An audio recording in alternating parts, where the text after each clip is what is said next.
I gotta sit in the middle. I can't hear. All right, good morning, everybody. Thank you so much for joining us for First Alert 6 streaming. I'm Cerise Cole. And I'm Erin Hartley, of course, joined by the Senior Chief, Rusty Lord, doing double duty today. He's been very busy so far. Thankfully, it's not too many crashes out there right now. We'll cross our fingers for you. Let's see how it goes. All right. In the meantime, let's start with the forecast this morning, right? Done with the 60s, unfortunately. Yeah, and you're going to notice the difference, especially by the middle of the week. So let's dive into the numbers right now. There's a little bit of winter coming back after those 60s we had over the weekend. Tree of lights here at 90th and Dodge, not looking all that bad right now with traffic. Volume picking up a little bit. You can see everybody trying to head towards downtown. We're at 30 right now, a little bit of a southeast wind at 3 miles per hour. So the wind chill doesn't vary too much from the actual air temperature. We're upper 20s to right around 30 in many spots, 36 Plattsmouth in Nebraska City, 32 in Shenandoah. Winds, they're pretty light right now. But they are forecast to pick up, and the earliest wind gusts will actually start to show up around Norfolk as the wind flips and becomes northwest. That'll happen closer to 10, 11 o'clock. Gusts 25 to 30 miles per hour looking likely, and those would keep going deep into the evening too, up near 30 miles per hour. Back off a little bit heading towards the early morning hours of tomorrow. So let's show you what that looks like here during the day today, because with the wind kicking in, what's going to happen is our temperatures are going to spike a little earlier than they usually do. The average high we see is usually around 3, 4 o'clock on a day like today. It's going to be a little bit earlier than that with our high temperature because of this front. So by noon, we're up near 49. You can see the northwest wind starting to kick in, and it's colder to the northwest. So that cooler air will start to dive in, thankfully, pretty slowly, 46 at 3 o'clock, and then trickling down to about 40 by 5. So you're going to want the winter coat later on today as well, because the 40s are going to feel like 30s. Even though it looks pretty good on the thermometer, it won't feel that good because the wind will have something to say about it.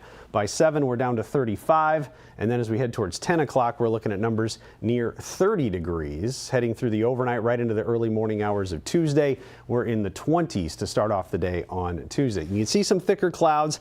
Wouldn't be surprised by a few flurries with some wind that isn't quite as strong tomorrow. You can see gusts up near 20 miles per hour. The stronger winds may actually wait until later on Tuesday. So here's a quick check of where we're going for the next few days. 36 on Tuesday and 30s, that'd be great. 23 on Wednesday. So numbers heading in the wrong direction in a big way pretty darn quickly over the next 48. All right, you said light flurries, but is there a chance in the middle of the week we could actually get some light snow too? I think there could be a few little pockets. I mentioned mostly flurries. You got to watch Tuesday night. Once the sun sets, watch for a couple little pockets of some snow showers Tuesday night. And every model looks a little bit different, but they all kind of tell the same story. You're going to get these little streaks from northwest to southeast. It's likely snow showers that get going, and they could produce a ½ inch in some spots. Now, every model's going to put those in different places, but they all say, hey, we're going to have some of those moving through. So don't be surprised by Tuesday night snow showers. Should mostly be gone by Wednesday morning, but it'll be cold enough that there could still be some lingering, maybe a dusting on the road to start Wednesday. Likely not our first big measurable snow out of this one. 23 for the high there, down to 7 by Thursday morning, and then 24 by Thursday afternoon. So a couple of cold days. 37 on Friday. This may end up being the bigger story. We'll talk about this a little later on. Friday's rain, snow potential in the PM hours, pretty late, is something we'll have to watch for on that. And then Saturday into Sunday, trying to warm up just a little bit, up into the 40s for the most part as we get into the weekend. So we'll see. If anything does fall Friday, it should melt off pretty quickly. Okay. But that's something to watch a little later on as it is Monday, but you can look forward to Friday if you'd like. I mean, honestly, the next weekend forecast doesn't look too bad at all. No, I mean, middle of December? We were spoiled last weekend. That's still pretty good. All right. Are we going to be spoiled, though, with traffic today? It doesn't look like there's any huge issues as of right now. There was one crash that came in. I was trying to put a map together. So let's show you what that looks like here as we make our way into the morning. I've been keeping an eye on the JFK because what usually happens is the JFK volume really starts to pick up northbound as everybody's trying to head into downtown. So this is what it looks like on the map as of right now. There was a crash that was just reported about 129th and Q. That would put it right in here. But as you can see, there are no major issues around where that was reported. It's pretty darn slow around Millard and where it comes together with Q. We got L Street slowdowns. That's pretty normal this time of morning. So we'll watch and see if anything comes with that. But a lot of green on the map all the way around. I don't foresee any huge issues as of right now. And if you're trying to get into downtown, say from the Bellevue area, downtown to Bellevue, Bellevue to the airport, that looks good. You're looking at average speeds on Elkhorn. Coming in from Elkhorn from the west, from the northwest, I don't foresee any big problems right now. So we'll see if anything does pop up over the course of the next. It usually gets its busiest around 7:30, 8 o'clock. So far pretty slow. We'll see how it goes over the next hour. All right, Rusty, thanks. You bet. New details this morning after a weekend shooting. Police say this happened in the area of 27th and Woolworth. A 17-year-old has been shot. Now, a witness told officers the victim was in an altercation with 3 other people at the time. 2 of the suspects did take off. The third took off in a white car. The teen is expected to be okay. If you know anything about this incident, though, Omaha police do want to hear from you. Well, 2 people are recovering this morning after a weekend crash on the interstate sent them both to the hospital. This was a senior westbound I-680 in Dodge. One of the victims' injuries are potentially life-threatening. The other is expected to survive. We are still working to learn what exactly caused this crash. Stay tuned for a First Alert as soon as we get more details. Well, now to the First Alert 6 Safety Desk. I'm joined by Maria Cade with the latest on tracking the spread of bird flu. We've been talking about this a lot lately. It's been a big issue for pretty much the entirety of the year now. So the USDA is finally taking some steps to look ahead and try and prevent any more cases from happening and hurting people, which is really important. So the government is set to begin expanding their testing of milk. And of course, this is in order to try and better track the spread of that bird flu. Now, the USDA is going to be testing raw milk from dairy silos across the nation. So different states are going to be focusing on. Of course, the bird flu has been spreading this specific strain in dairy cattle since March. Infectious disease experts have called for expanded testing since the beginning of the outbreak. Now, the first round of testing is scheduled to officially start next week, but some states have actually already started this. In the first round, there are going to be 6 states that are included. This does include California, Colorado, and Michigan. All 3 of those states have already had infected herds, so we'll have to see with this testing if any more come up with that. But the other 3, Mississippi, Oregon, and Pennsylvania, none of them have been infected yet. So we'll have to wait and see what comes out about this. If there are any problems, of course, we'll first alert you, especially once they get to Nebraska and Iowa. Absolutely. Okay, so for like the last, 30 or 40 minutes, I've been coughing, I've been sneezing, and Maria was like, it could be due to the holidays. It could be. It could be. Tell I us know. more. This is really interesting too, because I feel like this time of year we have all of our decorations up. You don't think anything about it, but as the temperatures dip and we're spending more time indoors, you might be feeling a little bit like Cerise reaching for that tissue box as you decorate for the holidays. And it could be because of some common allergens that are actually living in our Christmas decorations. I believe this. So you got to take a look at this. Think about this. One allergist says that a lot of this is actually stemming from Christmas trees and, of course, all those other decorations that we bring out every single year. Now, she says both live and artificial trees can trigger allergy symptoms. The real trees can carry mold, spores, or pollen on them, while the fake ones, if you're using them every year, keeping them in storage, then pulling them out, those are going to build up a lot of dust. Then, of course, the candles, we've spoken about them before. Your favorite scents, those can make you sneeze too. It's possible to wear a mask when you're getting the holiday decorations out, because that'll decrease what you're actually breathing in.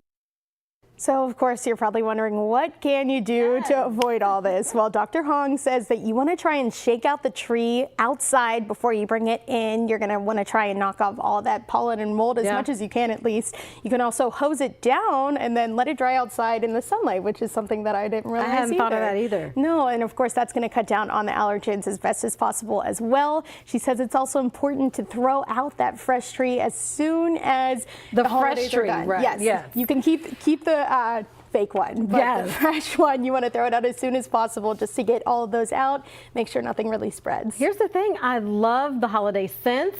I love all the decorations, but this is going to be driving me nuts. I know. Well, it's interesting too because we just put it out willy-nilly every year, don't even think about it, but it could be causing some different issues. Now that I think about it, I can see the dust when I'm getting my ornaments out. All right, Maria Kay from the Safety Desk. First Alert 6 streaming. We'll be back after this short break. Stay with us.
All right, welcome back on this Monday morning. Time now 7:13. Nice shot overlooking the Midtown area. It's always so nice, right? With like the lights and all the garlands they put up. I always love it this time of year. And they keep it up much beyond Christmas too, which is the best part.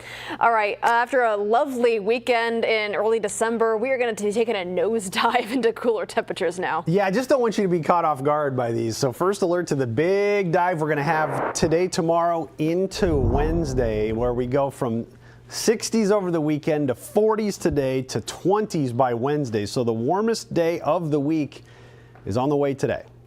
Then temps fall by midweek, pretty good cold blast. Snow potential with that, but right now it just looks like snow showers.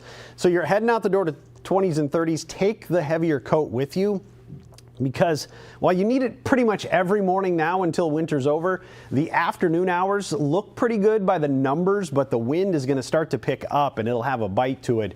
So right now, pretty light wind, but the gusts get up over 25 pretty easily. So 25 to 30 deep into the evening and overnight. First alert forecast then takes us to about 49 for the high today, right around noon, and then the numbers start to drop off. So 46 by 3 o'clock and then falling from there on. Look at the winds over the next couple of days. There's your wind gusts that start to pick up after 10 o'clock. Could even approach 40 miles per hour in some of our western counties. I think 25 to 30 in Omaha looks pretty good, backing off a little bit into the afternoon. By 7, we'll fall back a little bit more with our temperatures. Still some wind gusts up near 25, 30 miles per hour, pretty deep into the night as well.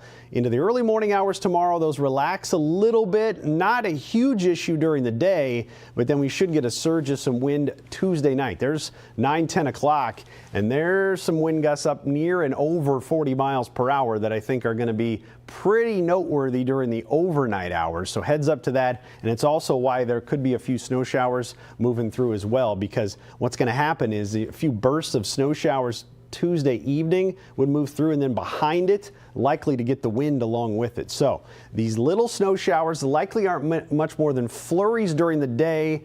You could get a few bursts of snow in the evening that may give us a quick quarter to a half an inch in some spots. They're mostly gone by Wednesday morning. I kept small chances in Wednesday morning just in case we try to wring out a few flurries early on in the day.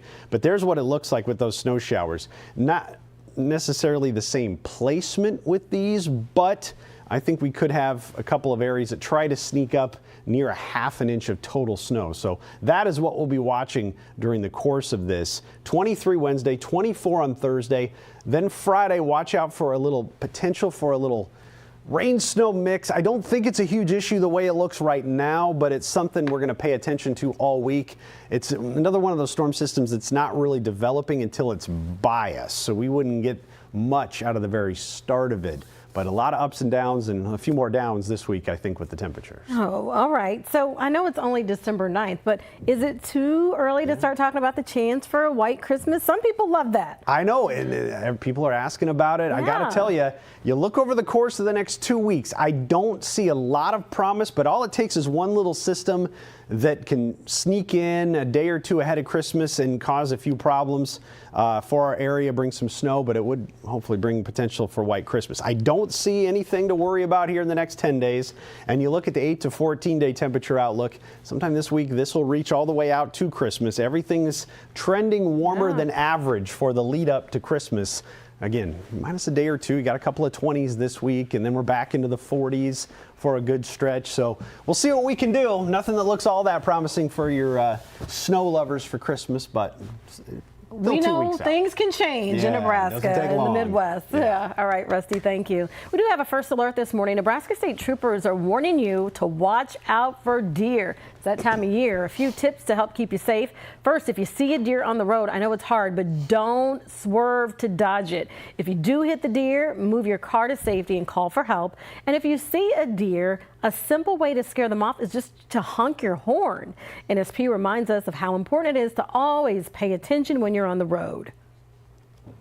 Not drive distracted, and especially during these holiday times, focus on deer, focus on getting to your destination safely. Well, the patrol says if you see one deer, there may be more in the area. You can safely use your high beam headlights to expand your field of vision.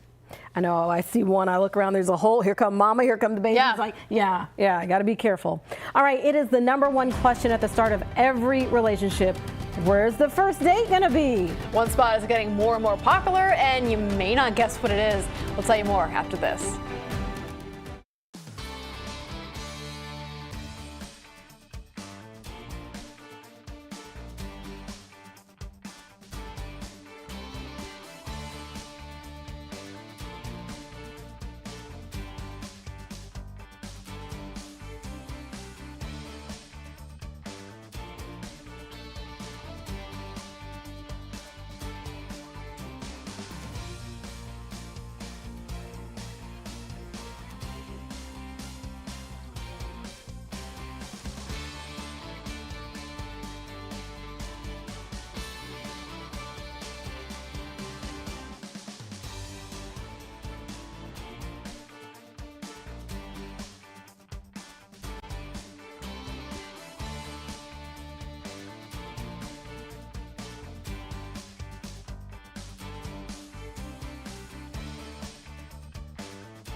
All right, welcome back, everybody. The Big Red is headed to the Big Apple. Nebraska will be playing Boston College at Yankee Stadium in the Pinstripe Bowl on December 28th. Yeah, this will be the first ever meeting between the Huskers and the Eagles.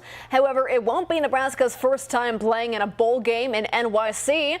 Huskers' first ever bowl win came in 1962 when they beat Miami 36-34 in the Gotham Bowl at the old Yankee Stadium. I think this would be cool to go this time of year because it's going to be so festive in New York City, too. Yeah. There's nothing like it. Oh, see, I haven't been. Oh, sorry. I know. It's on my list. Yes. But that would be cool. I'd love to do it. That'd be great. Daybreak live in Yeah. New York. Yeah, in New York. Send us. All right, for the men out there looking for a budget-friendly place to go on a first date, also the women too. It doesn't have to just be one gender. We got one top spot for you. Okay, according to a survey from datingnews.com, this is a survey, Chick-fil-A came out the winner, top pick for a budget-friendly date. 3,000 American men were surveyed. 16% of them ranked the chicken spot as their top pick. Dairy Queen came in second. I can see that, like just meet them up for ice cream. Yeah. In case it doesn't go well, you can leave after that. Third on the list, Pizza Hut, Sonic. The survey also found 54% of men and 66% of women would say yes to fast food date. And Marie, you're tracking the social media response. Oh, I know. This is pretty crazy. We posted this story on Facebook actually a little bit ago. It's kind of hard to see there, but there was a lot of comments. Yes. a lot of people had a lot to say about this. A lot of people, not really in favor of the date in Chick-fil-A. Some people said they would go, but for the most part, people were like, no. If someone asked me on a date to Chick-fil-A, I would politely decline, but it probably wouldn't happen at all. So good desserts, good salads, good options. I don't know. And like I said, if it doesn't go right, then you're not forced to a long, drawn-out dinner. That's a good point. That's a good point. Yeah. Okay, so my first date was I just went blank. What is the basketball team? Harlem Globetrotters? Harlem Globetrotters. Oh, that's fun. That was such a fun first date. Oh, that's creative. Because you can talk and have fun. Yes. What was yours? So we went to Torchy's Tacos. It is a Texas taco joint. Yeah. It's a very popular place for like we're in college, so college kids. That's a good one too. It's like a sit down. And you can't be too cute delicious. eating tacos, so you get to see the real you. I can okay, you can be cute. Yours? We did coffee. Place that no longer Coffee's is great. open now, but I feel like knowing what I know, I could have won her over with some waffle fries. Oh. I think I You could have. could win anybody over Oh, Rusty. What about so you? sweet. Your favorite first Okay, my date? favorite first date. Let's see.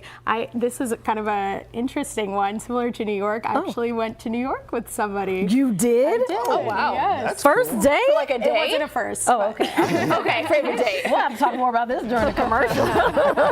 That's a really good one, though. Different levels, Chick-fil-A in that. So. All right. See, no wrong date. No. There's so many options. Yes, that's just fun to talk about. All right, everybody, we got to get ready for our update into today's show. You can watch it here on streaming, or you can watch it on the air. You have options. All right, yes you do. All right, have a great Monday.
Live from WOWT, First Alert 6 starts now. Good Monday morning, everybody. It is 7:26. I'm Cerise Cole. And I'm Erin Hartley. We got an update on traffic this morning with the Senior Chief Rusty Lawrence. Center having a lot of problems. Yeah, a couple of crashes along Center right now. We look at it's not impacting anywhere near the interstate per se. I was worried a little bit about traffic trying to get off on Center to head to the west, but we got one crash here at 114th and Center with injuries involved there. You go a little farther west, there's another one that was reported at 134th and Center. This one not having quite as big of an impact to the traffic flow, but as you try to go towards the interstate, you're going to run into a bit of a mess on Center. That is easily where the worst of it is. You got your normal slowdowns on Dodge trying to head east, the JFK, and then Blair High Road heading towards Interstate 680 as well. So we'll keep an eye on that. Let's get a look at where temperatures are right now. Near 30 degrees in many spots, upper 20s, lower 30s at the moment. Winds fairly calm, which is good news. Don't have a huge issue there. Wind gust forecast, though, will pick up today. By 10 o'clock, we're talking gusts up to 30 miles per hour. Could have some 25 to 30 mile per hour gusts deep into the night as well. So keep that in mind. A breezy stretch on the way. That means our high today happens earlier than usual. Around 49 will happen close to lunch, and then the numbers will start to fall off gradually. By 4 o'clock, we're down to 44 degrees. And then the colder air with some late night snow showers Tuesday night starts to trickle in. 23 Wednesday, 24 on Thursday, 37 by Friday. Try to rebound a little bit heading towards the weekend. Aaron? Well, police say a 17-year-old was shot in the area of 27th and Woolworth. He is expected to be okay. The victim was said to be in an altercation with 3 people at the time this happened. All 3 fled the scene. If you know anything about this incident, call Crime Stoppers. All right, it is 7:28. We are back with another update for you in about 25 minutes. We will see you then.